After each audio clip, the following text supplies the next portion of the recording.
Good afternoon. Let's get started. Let me first announce a change for the schedule in next week's talk. Next week, the talk will not be on a Thursday at the regular time. It's actually on a Tuesday, which is the 30th of April, and the location is also different. So it's 12:15 to 1:15. That's during lunchtime. Lunch will be provided, light lunch. I should mention that. Don't expect too much. And the location is the Bass Lecture Hall in the LBJ School of Public Affairs. So I'll repeat that. The talk next week is on Tuesday, 30th of April, during lunch hour, 12:15 to 1:15 in the Bass Lecture Hall, LBJ School. Our speaker next week will be Randy Fausch, who is the president and CEO of Laredo Petroleum. And Randy will actually be speaking in the series that we have within this larger symposium, the series on Energy with the CEO. And I'll remind you that our past speakers in that series have included David Crane, president and CEO of NRG Energy, and also Doyle Beneby, president and CEO of CPS Energy.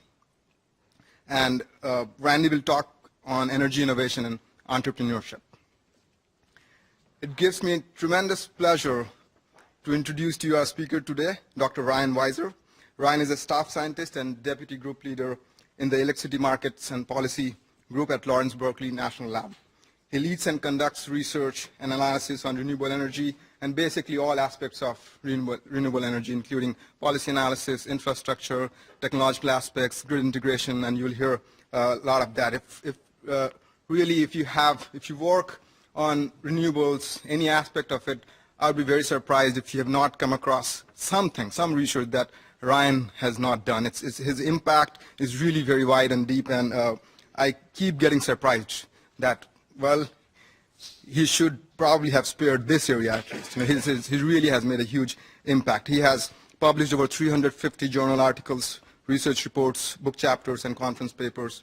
He's a very widely quoted author and analyst. He has been quoted in the Wall Street, New York Times, USA Today, LA Times, Washington Post, just name it basically.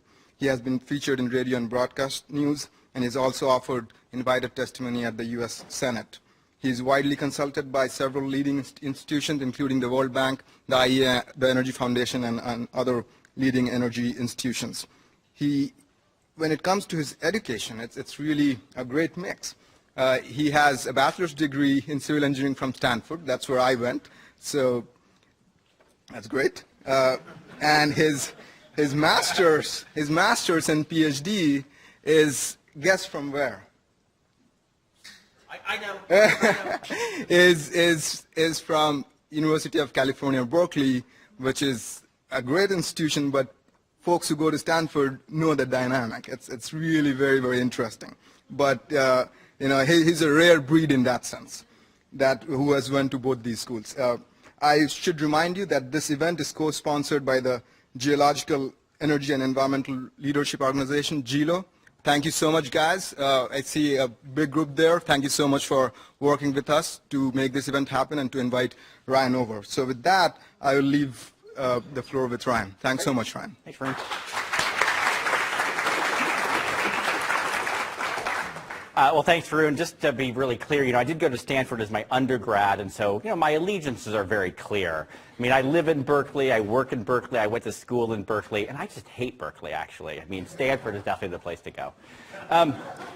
Okay, so with that, good afternoon, all. It's a pleasure to be here. I'm going to be presenting the results of a study that was finally published mid to late last year, a study whose name is Renewable Electricity Futures, and is suggested on the title slide here, a study in which we investigated the feasibility of achieving high levels of renewable electricity penetration on the U.S. electricity grid, but not only the feasibility, but also the challenges associated with achieving such a high penetration scenario. Institutional challenges, operational challenges, technical challenges, and issues related to the cost of achieving such a scenario as well. This is a study that was started when I had a lot more hair, so this was several years ago. It's finally come out, but the motivations for this study at the time are still consistent with the motivations today.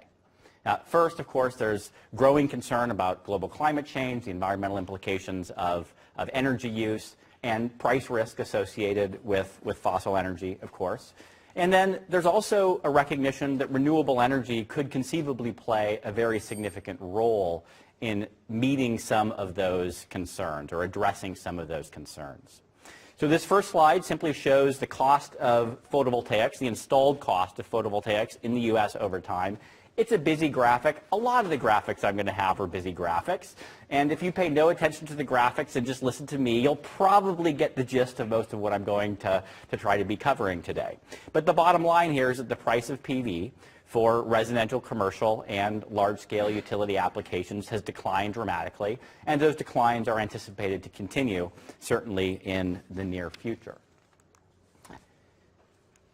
The same thing goes for wind. Now, this graphic depicts over time from the year, I guess, 1996 through 2012, the power purchase agreement pricing for wind projects throughout the U.S. So each of these circles represents a different individual wind project in the United States, actual projects. The size of the circles represent the size of the individual project. And you can see from about 2002 through 2008, we actually had an increase in the levelized price of wind. Since that time, though, the price has declined rather substantially, and in vast portions of the country, basically the entire middle portion of the U.S., one could very plausibly enter into a 20 or 30-year power purchase agreement for a wind project at 3 U.S. cents per kilowatt hour. 3 cents. Now, that's enabled by the availability of federal incentives. I want to be very clear about that. That accommodates the existence of a federal production tax credit. But at 3 cents per kilowatt hour, wind can compete with the operating cost of a combined cycle natural gas unit. It's economic on economics alone with federal incentives. So because of that, because of the improving economics of renewables, and because of the, of course, substantial state and federal policy efforts that have been established over a number of years, renewables contribute a sizable fraction of the incremental capacity additions in the U.S. The left-hand graphic here shows, and it's small, but shows over time the proportion of each year the capacity additions that are coming from renewable energy. And in the year 2012, over 50% of all the electric generation capacity additions in the U.S. came from renewables, mostly wind, but also a significant and growing proportion from solar as well. Notwithstanding that growth, though, I think we all understand that renewable energy still contributes a relatively small fraction of the U.S. electric generation mix. In 2012, 13% of U.S. electricity supply came from renewable energy, and of that 12%, just about 3.5% from wind, and less than 1.5% from, or less than 1% from solar. So if we're going to achieve high penetrations of renewable energy, we certainly need to do better than we've been doing even in the recent past, and certainly make substantial strides going forward to achieve significant, or at least more significant, contributions. And that's really where this study came in. This study's overarching objective is listed directly on this slide. To what extent can renewable technologies that are commercially available today meet U.S. electricity demand over the next several decades? And considering very high percentages, up to 80 or 90% of U.S. electricity supply. Now, before talking about the study in some detail, I want to be really clear about what we were trying to do and are able to do, and what we were, even if we were trying to do, we were unable to do. So I want to be really clear about what we were doing in this study, and specifically also what we were not doing, so you understand where some of the limitations and gaps are in the results that I'll be presenting a little later on. So what we do. First, we have a geographic focus on the contiguous U.S. We look at the lower 48 states. We evaluate renewable penetrations that progress from today's level of penetration, in effect, 13% or 12%, up to 90%. In the year 2050, or as much as 90% in the year 2050.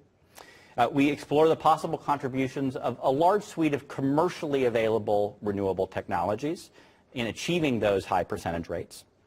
We assess the implications of those high penetration rates on electric system operations as well as transmission. We identify where the renewable technologies might be deployed in the U.S., both what technologies and where. We estimate and assess a subset of the benefits and the costs, or the potential benefits and costs of such high penetration renewable futures, and then we evaluate all of those factors not under a single scenario, but under a wide range of different scenarios. And I'll describe some of those details, of course, in the slides that follow. So let me also now be clear about what we're not doing. We're not trying to predict the future here. We're doing a what-if analysis. Can we get to 80%, and what might it mean? We're not forecasting that it will happen. Clearly, in fact, it will require a major transformation in the energy system that would have to occur as a result of policy intervention at some level. We also don't fully evaluate electric system reliability. We certainly do address issues of the operability of the system, whether we have enough supply to meet demand every hour of the year, but we don't fully address all of the issues around electricity reliability. There's certainly more work to do in that particular area. We also don't assess optimal pathways to achieve a low-carbon electricity system. We wanted to focus narrowly on high penetrations of renewables. So we weren't considering nuclear, we weren't considering fossil with CCS. We were really focused on understanding what a high renewables future might look like. In the end, achieving such a future, as I suggested a moment ago, would require institutional and policy intervention, but we were explicitly not addressing institutional and policy issues in this particular study. And then, of course, as a result of all of that, we didn't cover everything, okay? We covered a lot of stuff, as you'll see in the slides that follow, but certainly there's a lot more to do in this particular area. So in the end, this report spans 4 volumes and 1,000 pages. It's just absolutely riveting reading. I know, CG, you've read it cover to cover, and it's very fascinating material. Actually, if you want to sleep at night, it's a great document to start in on. It's a big tome. 100 contributors, 35 different organizations were associated with this report. So it was most certainly a very big endeavor. So for the purpose of this presentation, I will be presenting, probably 999 of the pages.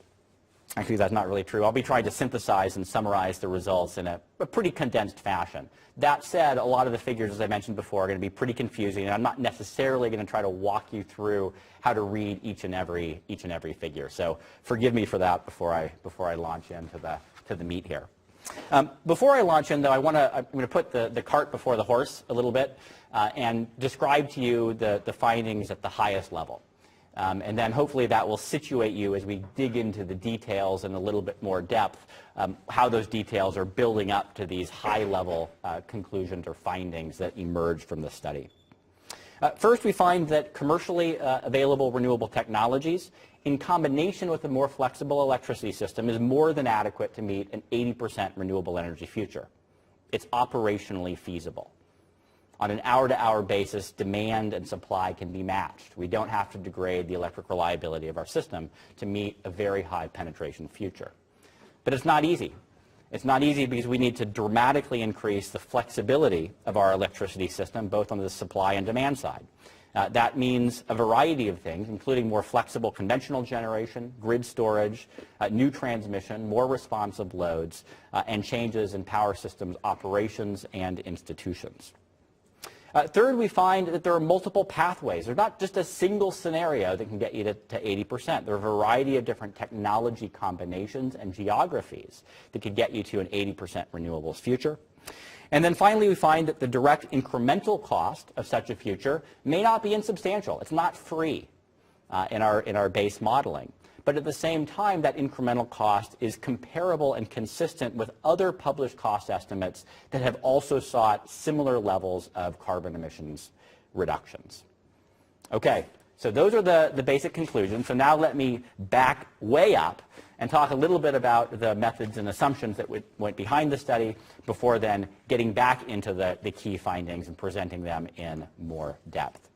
So let me start by acknowledging that we were really fortunate in this study to really be able to build on more than a decade of previous work that helped create the data sets and the modeling tools that allowed us to conduct this study. From base work being done in the 1990s and 2000s, especially at the National Renewable Energy Lab, to understand integration issues associated with variable renewable generation, the development of detailed renewable energy resource data sets, and the development of various economic operations and grid models. Those various tools and data sets then in 2008 and then later in 2012 were employed in some technology-specific studies. The 20% wind energy study, where we specifically focused on a high-penetration wind energy scenario, and in the Sunshot Vision, which came out in 2012, which specifically focused on a high solar penetration scenario. And it was really all of that underlying work that allowed us to get to the point where we had the underlying data sets and the tools to be able to assess on a national basis high renewable penetration scenarios that go up to 80 or 90% in total. In part also as a result of those efforts, we were fortunate to be able to use pretty sophisticated energy modeling tools for the purpose of this study. And in particular, two models, the REEDS model developed by the National Renewable Energy Lab and an ABB's grid view model. Now, the REEDS model is a capacity expansion tool. It allows one to assess the cost of these renewable energy futures, which technologies, both renewable and non-renewable, might be employed, the transmission needs associated with those futures, and in the end also the cost. And so that tool is trying to minimize cost based on a variety of constraints to develop what the core 80% or 40% or 50% renewable scenario might look like. That tool, however, does not have operational assessment at a very thorough level. It doesn't do an hourly dispatch of the electricity system. And so that's where the ABB grid view model came in. That tool allows an operational analysis of whether supply and demand can be achieved on an hourly basis in the US. And so it's a combination of those tools, REEDS at the core and then ABB grid view as a supplementary tool that allowed us to assess what this future might look like, as well as the operational feasibility of this scenario, or the set of scenarios. And there were a lot of scenarios. And okay, so those that are in the front row might be able to read this particular slide, and those that are in the back can definitely not read them. That's fine. We analyzed a whole slew of different scenarios, and I want to describe the basic framework that we used in constructing these scenarios in this slide, and you'll see this framework throughout the presentation. We started with a low demand baseline or reference scenario. This is a scenario in which existing renewable policies are assumed to expire on their legislatively established timeframes, and no new renewable policies are established. It's truly a baseline, business as usual kind of scenario. We then stepped through a variety of exploratory scenarios where we progressively increased renewable energy penetration from 30% up to 90%. Of those, we then selected an 80% renewables future as sort of the core element of our analysis. And with that 80% scenario, we then analyzed 6 different distinct 80% scenarios. 3 of them based on different assumptions for the future technology, cost, and performance for renewable energy. A no technology improvement scenario, a somewhat more aggressive than 0 technology improvement scenario, and then a still more aggressive technology improvement scenario. We then also did 3 constraint cases, or what we call system constraint cases. One where we constrained the amount of new transmission builds that the model was allowed to execute. Another where we said, you know, the system might have challenges with flexibility, with managing the variable output of renewable energy. So let's constrain the ability of the electricity system in its ability to manage that variability effectively. And then finally we posited, well, maybe folks just don't like renewable facilities. Maybe they'll get sick of seeing windmills, they'll get sick of seeing solar plants, so let's constrain the resources that are available in the model. Let's basically just eliminate 50% of all potential renewable projects in the US and see whether the model can still solve an 80% scenario. So we did all of those constraint cases, and those 6 cases represent our 6 core 80% renewable scenarios. We then ran 2 other kinds of cases as well. We altered the assumed costs for fossil energy, higher gas prices, lower gas prices, higher coal prices, lower coal prices, that sort of thing. And then we also did both a high demand scenario as well as our core low electricity demand growth scenario. So that illustrates the scenario matrix. So this is a 1,000-page study, which means we must have had like 1 million different assumptions. And I know maybe some of you are really gluttons for punishment, so you'd like me to go through every one of the million assumptions, but I think this is probably not a very efficient use of our time. So let me just summarize at the highest level some of the basic assumptions that went into the modeling effort. The first, like I mentioned before, is that we, in most of our analysis, assumed low electricity demand, or in other words, high amounts of energy efficiency. And we did so because we presumed that a high renewables future is probably consistent with a political environment in which electricity demand is trying to be managed as well, and therefore you'd have a high energy efficiency scenario as well. We also assumed a certain amount of shift in the transportation fleet towards electric vehicles. Basically 40% of the personal transport fleet was assumed to shift towards electric vehicles, half of which was assumed to be controlled by the electric utility in terms of the charging cycle of those electric vehicles. We assumed certain things about grid flexibility and transmission. Basically, we tried to break down some of the existing institutional frictions in the market and assumed that there would be sort of nationwide dispatch in some form or fashion rather than each individual utility or balancing authority dictating dispatch within their individual smaller regions. And in the end, we also assumed that the siting and permitting process was smooth enough to allow this to happen. So a lot of assumptions there. Of course, we also had to make a lot of assumptions about renewable technologies, what the resource looks like, what the cost is, what the performance are, those sorts of things. I want to reemphasize that we focused on commercially available renewable technologies, standalone and co-fired biopower, hydropower, specifically run-of-river, solar PV, rooftop, as well as utility scale, both onshore and offshore, but fixed bottom offshore, not floating offshore wind, hydrothermal, geothermal resources, and also trough and tower CSP with thermal storage. We explicitly excluded renewable technologies that we deemed not to be commercially available at this point. So the ocean energy resources, enhanced geothermal systems, as well as floating offshore wind were all excluded from our study because we wanted to focus just on those technologies that we could see and touch today were we to want to do so. Okay, so with those basic assumptions, now let me turn to the findings. And first, as I've noted already a little earlier, and most generally, we find that it is indeed possible to get to very high renewable penetration futures and to match supply and demand on an hourly basis in those futures.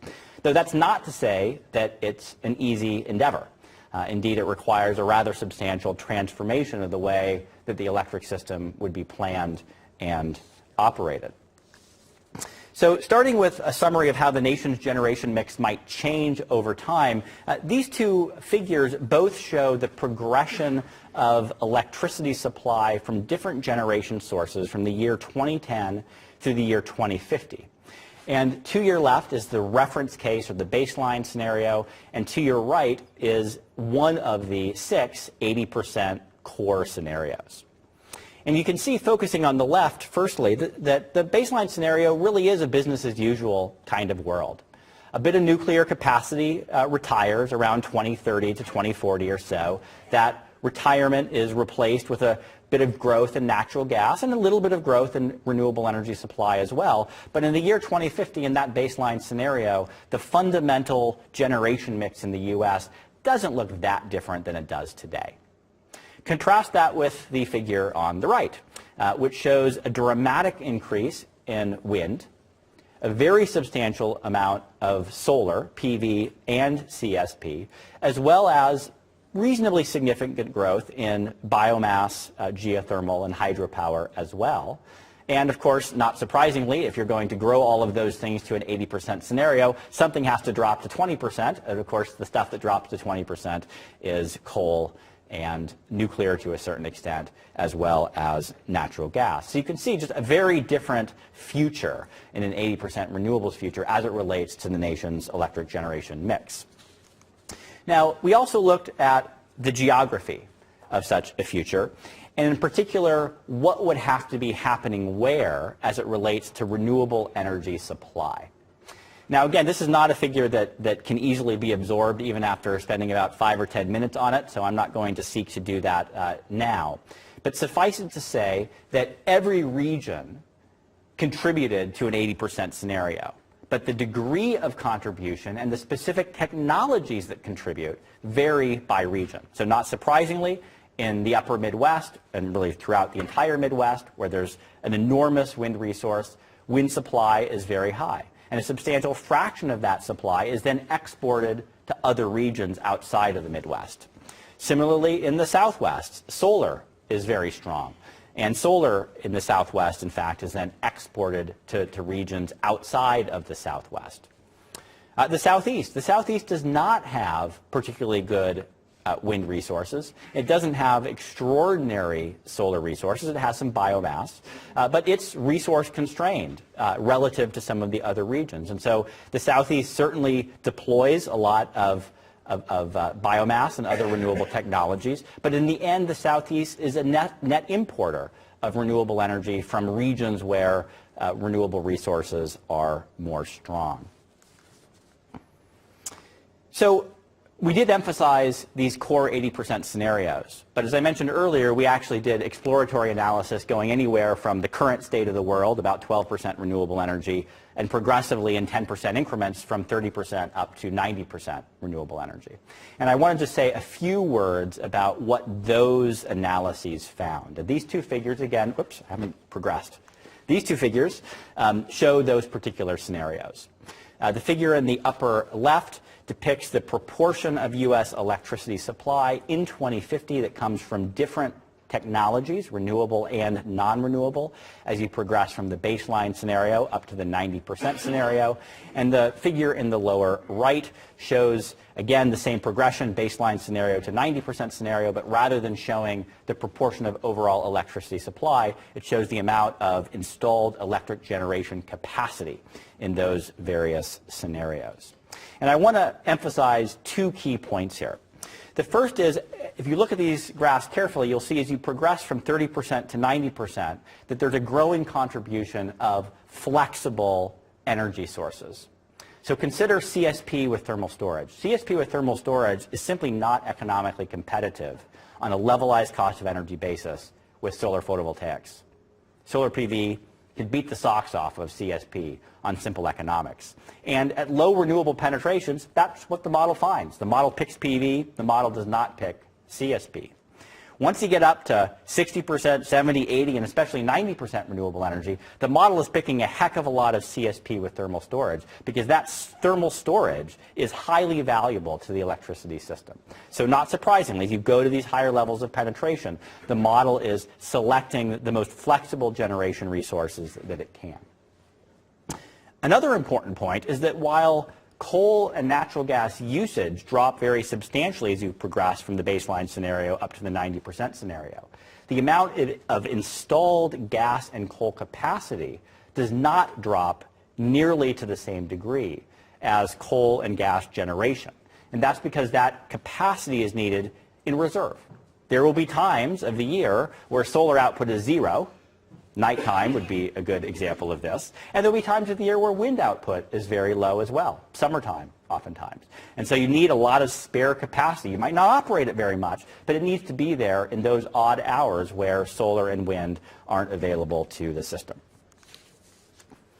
Now, I also mentioned again that we didn't run a single 80% scenario. We ran a whole family of scenarios, and some of those results are presented here. I described earlier what those various scenarios are. And again, all I really want to emphasize here is that those scenarios in total demonstrate that there isn't a single pathway here. Yes, it is true that wind across most of the scenarios is found to be the most significant source of renewable energy generation in high penetration renewable futures. Yes, it is found that solar is found in virtually all of the cases to be the second largest. But there nonetheless are significant shifts across the various scenarios that we ran. So if you constrain transmission, right? In one scenario we said, let's just make it really darn hard to build transmission because building transmission outside of like Texas is pretty darn hard. It's really hard from an institutional perspective.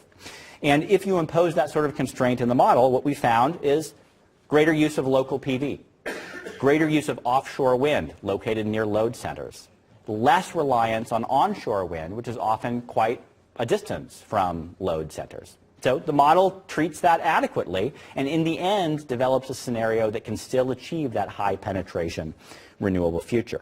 Similarly, if you impose constraints on the system in terms of its ability to manage variability, then you see more CSP with thermal storage, you see more biopower, you see more geothermal, and you see less PV and wind. In addition to that, we also find that all of those 80% scenarios are operationally feasible on an hourly basis. And I'm going to be walking through slides somewhat like this in a while, and I'll describe how to read them in a moment. But the bottom line is that on an hourly basis, electricity supply and demand can, in fact, be balanced in all of the 6 of our renewable energy future scenarios that we modeled at the 80% level. Okay, so to this point, the results perhaps suggest that the renewable resource base in the U.S. is big enough to get to an 80% renewable future, that all regions of the country might need to have their skin in the game, as it were, in order to achieve such a future, that wind and solar are the 2 principal sources of electric generation that might get us to that level, but that we have less significant but still important contributions for the other renewable technologies as well, and that even with substantial amounts of variable wind and solar, we're able to operate the system on an hourly basis. But as I kind of referred to earlier, just because it's possible doesn't mean that it's easy. It doesn't mean that it's free. And it doesn't mean even that it's desirable. And so I want to talk a little bit about all of those things, easy, free, and desirable, in the remaining slides in this presentation. And I'll start by talking about electric system operability, then turn to transmission needs and capacity expansion requirements, land use implications, cost implications, and ultimately end with a bit of a discussion of some of the benefits of achieving such a scenario as well. So I'm going to run through all of that stuff in 10 minutes, I say. Why not? We can give it a try.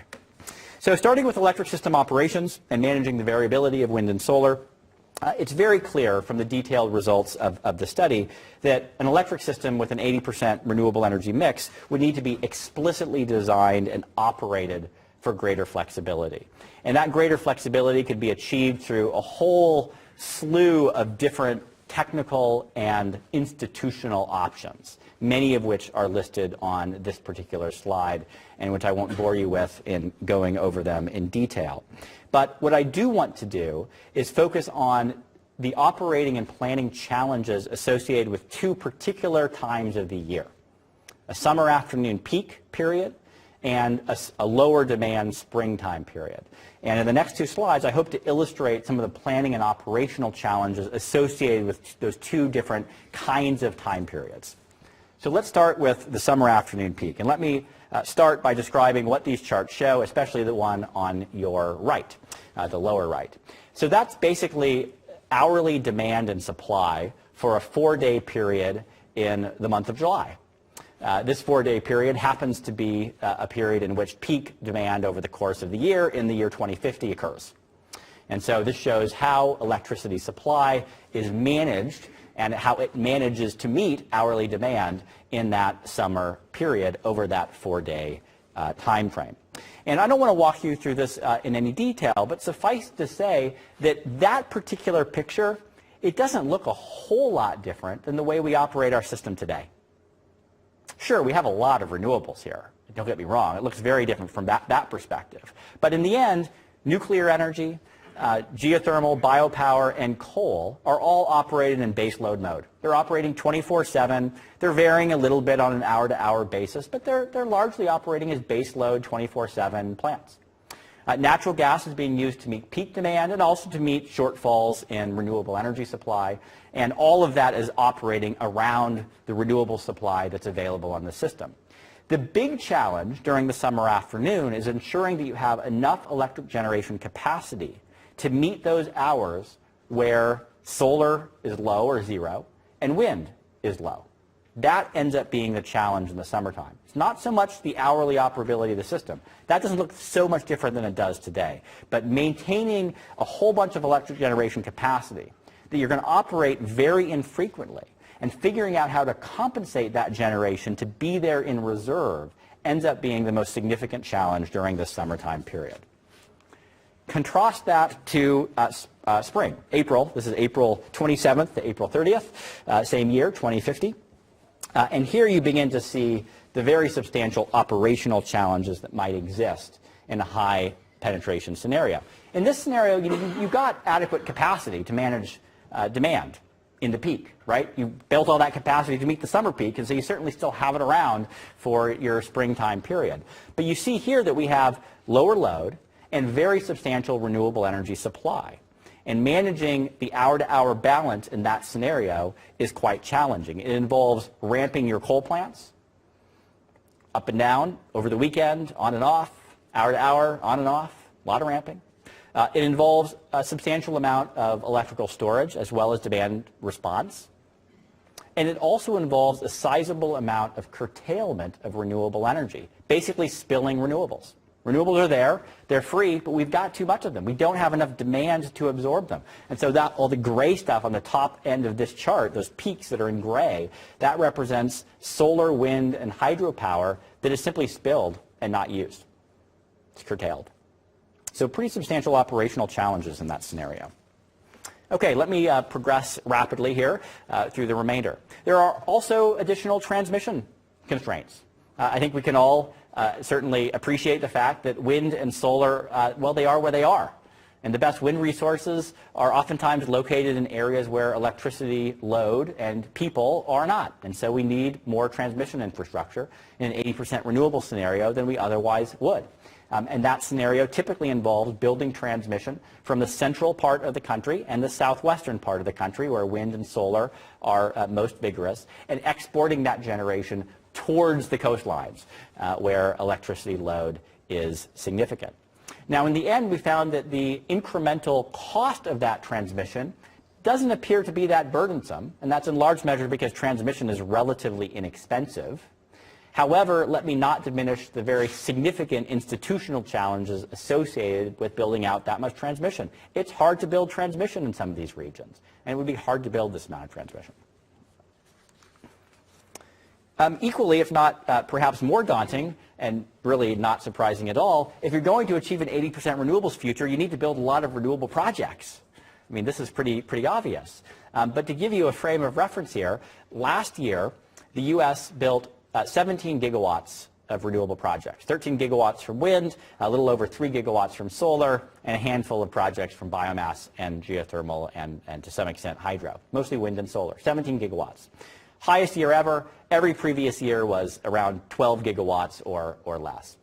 In a high penetration renewables future that achieves 80%, we've got to go from about 20 gigawatts a year in the early years up to about 40 gigawatts a year or more in the later years. A very sizable bit of growth. Now, I don't think that there's any inherent constraints to manufacturing capability. I don't think there's any inherent constraints to material supply. But again, that's not to say that it would be easy. And probably one of the more difficult aspects is ensuring that the siting and permitting procedures allow that level of growth to occur. In the end, an 80% renewables future requires less than 3% of U.S. land area. And a lot of that land area is not disturbed. It's like the extent of a wind farm, of course, is very sizable, but the amount of that land that is used by the wind facility itself is rather de minimis. But if you consider all of that land as used by the project, we're talking about 3% or under 3% of U.S. land area in this 80% or the 80% scenarios. Not insubstantial, but not overwhelming either relative to other uses of land that we have in the U.S. But again, let me not diminish the challenge. There are people that live in that 3% of the land area that presumably in many cases wish not to see or to be affected by renewables development. And ensuring that the siting and permitting procedures are adequate to achieve that level of growth would, I think, be a significant institutional challenge. Okay, so for some of you, perhaps the punchline are the cost results, and so let me now describe costs and benefits. And let me start by saying, look, forecasting next year is pretty hard, but when you're forecasting costs in 2050, I mean, this is really a tricky business. And so we took a swag at it in this study, and we did a variety of sensitivities around our assumptions as well to see how sensitive the core results were to varied assumptions about the cost and performance of renewable and fossil technologies. But in the end, this is a guess. So what do we find? Well, the chart on the right basically finds that in the year 2050, in the baseline scenario, we're talking about retail electricity rates of about 11 cents per kilowatt hour. At a 40% to 50% renewables scenario, that 11-cent rate has increased to 12 cents. And if you go up to the 80 or 90% renewable scenarios, that rate has gone up to about 14 cents per kilowatt hour. So about a 30 to 40% increase in retail electricity rates in the year 2050 and an 80 to 90% renewables future relative to a baseline future where renewables grow to a very limited extent. Okay, we also, again, then tested the sensitivity of those results to a variety of different assumptions. I'm not going to talk about this slide in much detail, but I want to just say a couple of things. The first is that the most impactful lever that can dramatically increase or decrease that 30 to 40% level is, not surprisingly, the underlying cost of the renewable technology itself. Basically, the degree to which private and public R&D is able to improve the cost and performance of the variety of renewable technologies that we're talking about. Somewhat surprising to me, and I think perhaps to some of the other authors as well, many of the other scenarios we ran, constrained transmission, constrained flexibility, take out half of the renewable resources from even being plausibly developed, those constraints had relatively small impacts on the ultimate predicted cost of this scenario. And so from those various findings, we concluded that indeed there are multiple pathways, right? There are a variety of different renewable resource mixes that can achieve an 80% renewable scenario with not dramatically different costs. And that if one wanted to reduce that cost by a substantial magnitude, the most important lever for doing so over this lengthy period of time is likely to focus on private and public R&D activity to really drop the technology cost and improve the performance. Okay, so with those costs come some benefits, of course, and we covered benefits to a limited degree in this report for a variety of reasons, but suffice to say that, maybe not surprisingly, there are substantial carbon emissions reductions, right? 80% renewable energy means about an 80% drop in carbon emissions. Not that surprising. 80% renewable energy means about a 50% drop in water usage in the electric generation sector. Two pretty important benefits associated with an 80% renewables future. So what does that mean? Now, I want to be really clear. In the study, we did not attempt to do any kind of cost-benefit analysis. We didn't try to quantify in monetary terms the benefits of the carbon and the benefits of the water. Actually, that's not completely true. We tried to, but it was rejected. So we tried, but we failed. And so in the end, we don't do a cost-benefit analysis. But despite that, I think this figure is nonetheless a bit useful. And so let me describe what it shows. And this is the last, basically the last slide, or almost the last slide. So the sort of gray shaded area or blue shaded area, whatever the color that might be, that represents the increase in retail electricity prices from the year 2010 to the year 2050 across our various core 80% renewable scenarios. Again, that represents that sort of 30 to 40% price increase by the year 2050. It's the same thing, but now translated into incremental dollars per megawatt hour. The lines and dots on this particular slide are both the EIA's and the EPA's estimates for the retail price impacts associated with carbon emissions legislation at a national level in the U.S.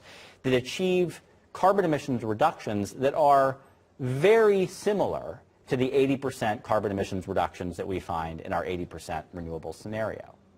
And so what this slide tells me, at least in a very sort of loose way, is that an 80% renewables scenario is in the range of what other analysts are finding as the potential cost implications of achieving similarly deep reductions in carbon emissions in the U.S. It's not outside of the bounds of plausibility if the U.S. was serious about achieving this level of carbon emissions reduction. Okay. So again, to conclude, this is now really my final slide. I just want to reiterate some of the main points. Renewable electricity very clearly is found to be adequate to achieve an 80% renewables future. To achieve those levels, I think it's very clear that system flexibility and both planning for that system flexibility and then operating the electric system flexibly are critical to that scenario, and clearly would be two of the most significant challenges of achieving an 80% renewable scenario. We do indeed find that because of the abundance and diversity of different renewable resource types and locations in the U.S., that there are these multiple ways of getting there. There's not a singular pathway. And in the end, we find that the incremental cost is not minor, but it's also comparable with other similar clean energy analyses that have a 2050 timeframe. And with that, I will close and open it to any questions you folks have.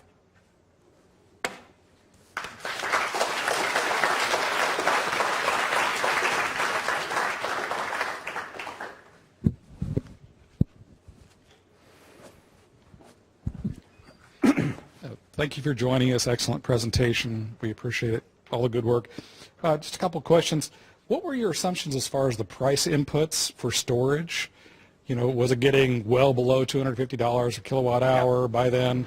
Was it far less? And secondly, how much capacity? I assume you weren't trying to tie AC-wise the Western, Eastern, and ERCOT. You were doing DC ties. And how big were those DC ties? Yeah. So you're going to really strain my recollection of detailed assumptions, so probably the best I could do is point you to the relevant parts of the report. So let me talk about both things in a slightly more general sense, since I'm not going to remember exactly how many megawatt miles of additional transfer capacity we have between the two interconnects. But on that one, I think we basically tripled the amount of interconnector capacity between the Western grid and the Eastern grid. That's what I recall. However, again, we did do this constrained transmission case where we basically said, nope, we're going to leave them completely electrically isolated. We're not going to allow any additional interconnector capacity. So the system was able to solve both of those in 80% scenario, but in our sort of base core scenarios, as I recall, it was about tripling the amount of interconnector capacity. Storage. So let me say a few words about storage that I think are important from a framing perspective. The model that we used in this analysis does a relatively kludgy job in analyzing the value of storage. And that's partly because as a community, we do a relatively poor job of really assessing and including the value of storage in our analyses. Those values are multifaceted. They're not all additive. If you use storage for energy arbitrage, you can't necessarily use it for reserves. And so it's a complicated analysis procedure, and the models that we used didn't really allow, I would say, an adequate treatment of storage in the sense of coming up with like the optimal amount. So our model really only included two forms of storage, compressed air and pumped hydro. Pumped hydro, we used assumptions primarily from the EIA on costs. I don't remember exactly what they were. Similar with K's, I can point you to the place where all of those are illustrated. But again, in the end, I think regardless of what assumptions we made, which I think were pretty reasonable at the time, I'm not sure the model does a particularly good job of really addressing storage.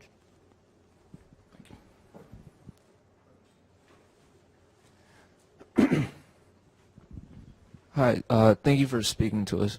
My question was, for your scenarios where you, I guess, change the improvement in the technology, how exactly did you guys, could you elaborate more on that? What exactly were the differences, and how did you come up with that? Yep. So we developed three scenarios. One of them was a no technology improvement scenario, which of course is a really silly scenario, but we wanted to at least run one scenario where you just assume that the cost of the technology in 2050 is the same as it is today, just to see what would happen.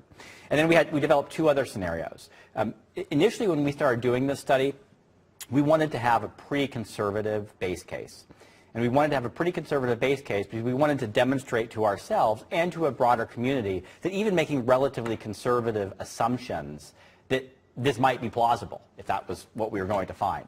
And so we engaged a consulting company called Black & Veatch, which develops coal power plants and renewable power plants as well, to develop really the core assumptions in our sort of modest technology improvement case. And so they did that for not just the renewable technologies, but the fossil technologies as well. Separate from that, because, well, one of the reasons that this is a 1,000-page tome is that there are individual technology chapters. And there were individual technology teams addressing each of those chapters. So there was a group of folks developing the solar chapter, a group of folks dealing with the wind chapter, and those experts were the ones that came up with the alternative, more aggressive technology improvement scenarios. Now, let me be really clear on some of this stuff. The cost of solar today is way below what even our most aggressive technology cost case had solar being at this point in time, okay? But at some level, that doesn't really matter. I mean, this is a 2050 sort of time frame, right? And so what you have in the near term is not so important over the long term. But suffice it to say that there were certainly those who believed that we could have been more aggressive, even on the high end of our technology cost reductions than we ended up being.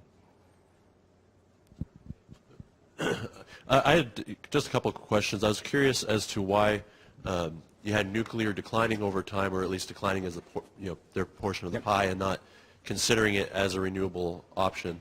And then, and maybe this isn't national, but at least in Texas, oftentimes your renewables, especially your wind, will act as a base load rather than as the peaking points. And I was curious if that might require some speculation, but if that would adjust your perspective in the in this research. Yeah. So let me address the nuclear point first. When we first started doing the study, we actually kind of assumed, okay, we're doing 80% renewables future, and we were talking to the nuclear office at DOE saying, well, why don't they do a high penetration nuclear future? And let's talk to the fossil office, and they'll do a high fossil future. And so really what we were trying to do is not do an integrated portfolio. We were really trying to focus just on the renewable side under a belief that we should do this really for each of the individual technologies to try to understand what the challenges and opportunities are for each of them in terms of substantial scale up. And so nuclear in our case declined over time, partly, so first of all, we didn't allow it to expand. We're focused on renewables. That's what we're focused on. We did allow some of it to retire, because some of it will retire over time. It won't always be relicensed forever, presumably. And so that's why it's declining in capacity over time, and also why we didn't include it in the core scenario as a growth option. In terms of wind, let me be really clear about that. So in my graphics, wind seemed like it was meeting peak demand because it was towards the top of the chart.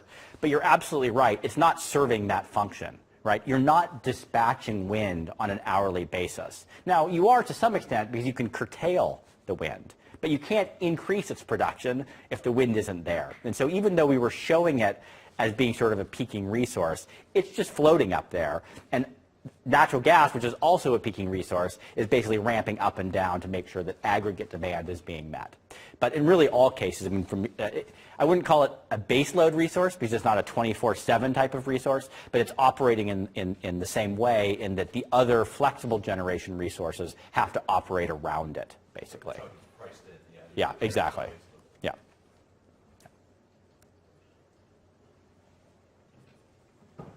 Yeah, hi. How do the wind cost assumptions in your medium and high technology improvement scenarios compare to the work that you have done on wind costs over the last, say, 20, 30 years? I mean, are we talking about the kind of rate of decline that you saw from the 1980s to 2002 thereabouts?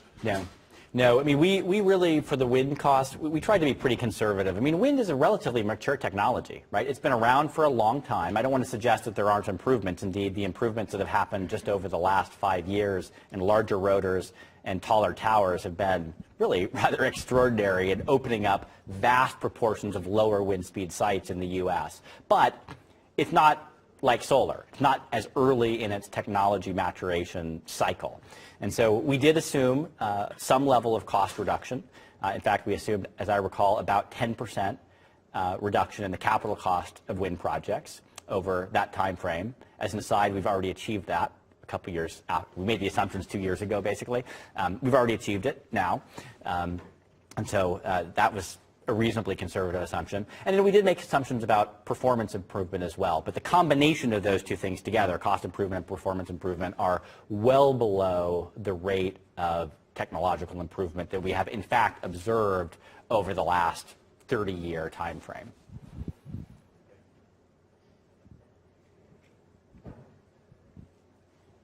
CG, you better give me an easy question. It is. Oh, good. So you mentioned that to achieve such high penetration of renewables, we need a kind of a faster growth rate of the capacity additions. So where will that come from, from your perspective? What can we do to achieve that? So you're asking me, so I specifically said that we weren't policy focused, and now you're asking me this policy question, Gigi. Yeah, no, that's fine. The cost is not zero. There is an incremental cost of these high renewable penetration futures. And the only way to achieve high penetrations, of course, is to absorb that extra cost in some form or fashion. Someone has to be willing to pay. And we can either pay through the tax code or we can pay through our electricity rates. These are the two options at the end of the day. And so whether it's achieved through a continuation and maybe even expansion of federal tax incentives, a very hard political push, I admit, whether it occurs through federal legislation, whether it's a carbon tax or a clean energy standard or a carbon cap and trade program, or whether it happens through a combination of state or maybe federal renewable portfolio standards, I'm agnostic to. The study is agnostic to. And I think any of those could conceivably achieve that level of penetration. But there's absolutely no doubt that it would require, an extraordinary amount of political will that at the moment does not appear to exist. The other possible way of getting there, of course, is just to make these renewable technologies so darn cheap that it just happens on its own.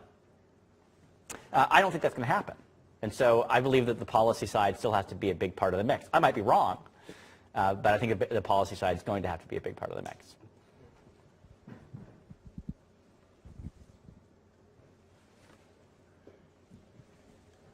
Let me state 2 points, which I, just to make sure I understood them correctly, and then ask a question. One is, you said that it will require a lot of flexible generation and flexible grid. And then the second is, in all these scenarios and this entire model, you did not use technologies that are not commercially available today. So very fast ramp up and ramp down of coal generation, or for that matter, gas can do that to some extent, but really, I don't think those are commercially, especially for coal, that's not commercially available. Also on the demand side, smart grids on the demand side, they have not diffused. We are still doing pilot experiments. And so what type of assumptions or scenarios you had for the demand side, what was the role of the demand side? But really my question is, if those are not commercially available today, did you end up yet using them in your scenarios? Yep. Great points. So coal cycling in particular. So our assumptions for the ability of coal to cycle are based on the assumptions that are inherent in the ABB grid view model, which is used by electric utilities to simulate electric systems. And so those are intended, they may or may not reflect reality purely, but they're intended to reflect the reality of what one can and cannot do with coal plants. Now, as a practical matter, I should say that since this study was initiated, another very substantial study by the National Renewable Energy Lab is now winding its way to completion to specifically look at these cycling impacts and to try to really understand what level of additional cycling is feasible with the coal fleet as well as the natural gas fleet, what the operation and maintenance cost implications are of that cycling, and in the end, what the cost implications of that cycling are too. And so there definitely has been a lot more work in that area. And I think as a general matter, I'd say that we're discovering that coal plants are a lot more flexible than we ever thought. And that's partly because we've never forced them to cycle. I mean, the same thing with nuclear, right? We think of nuclear as being 24/7, you can't cycle it at all. Well, tell the Navy that. Yeah, tell France that. I mean, people cycle. I mean, it's not an hourly cycling, but you can dispatch a coal plant, you can dispatch a nuclear plant, but you need to have economic incentives to do so, and the economic incentives have to be large enough to overcome what are real costs of that cycling. And so I think in the end our assumptions were reasonably good in that area, but it's definitely still an area of emerging research that is still coming out. On the demand side was, as with storage, relatively hard to model well within reads, both from a modeling perspective, but also a resource characterization perspective. In the end, we used FERC assumptions about the growth of demand response, which were pretty conservative assumptions, and those I think only went out to about 2020 or so, and then we sort of kept it flat at that point. But what we don't really know with demand response is not just how much possible response there is, but then how much can you call upon it? Can you only call upon your responsive load once a year? 10 times a year, 100 times a year, 1,000 times a year? We just don't know. We don't have that experiment yet. And that's one of the reasons we did that constrained flexibility case. In the constrained flexibility case, we cut off a sizable amount of that demand response possibility to see whether the model can solve. The model can still solve more curtailment of renewables, but still can solve. Well, I have the mic, so I guess that's me. I wanted to ask you to revisit, or at least describe the assumptions on the fossil fuel cost side, because you mentioned several times the incremental cost. Yep. But in your slide, you showed how the renewable energy resources are dropping in cost. Yep. So I was wondering, how do you combine that? Why are those resource costs dropping over time, yet we're still presuming an incremental cost over the base scenario. Yeah, so basically the percentage of renewables is increasing at a faster rate than the cost of renewables is declining. And so in the end, the incremental cost of the system is basically a multiplication of the incremental cost of a renewable megawatt hour multiplied, right, by the amount of renewable megawatt hours that you require. And so over that period of time, you have dramatic growth in renewable supply to progressively get up to the 80% scenario. And that growth is not offset by the technology improvements that we're seeing with renewables. You also raise a very important point, of course, that the incremental cost of a high renewable penetration scenario depends rather critically on one's assumptions for the cost of natural gas and coal. So we used EIA reference case forecasts for the cost of gas and coal. When we did the modeling, which was, when I had more hair several years ago, those projections, at least for gas, were considerably higher than they are today. And that's why we did scenarios around the price of gas. We did a scenario about 30% lower, and that scenario probably is the closest approximation for the current EIA forecast for gas prices. So yeah, the part that I was missing was how much growth was presumed between now and the grid growth. Yeah, exactly. It's basically going from 12% renewables to 80% renewables. So you've got just a massive growth in renewable supply. What was the total system growth that had to be accommodated anyway? The total system growth was virtually zero. We more or less assumed demand was flat, because again, we assumed that a high renewable scenario would be consistent also with dedicating a lot of political and policy resources towards energy efficiency as well. Let's thank those.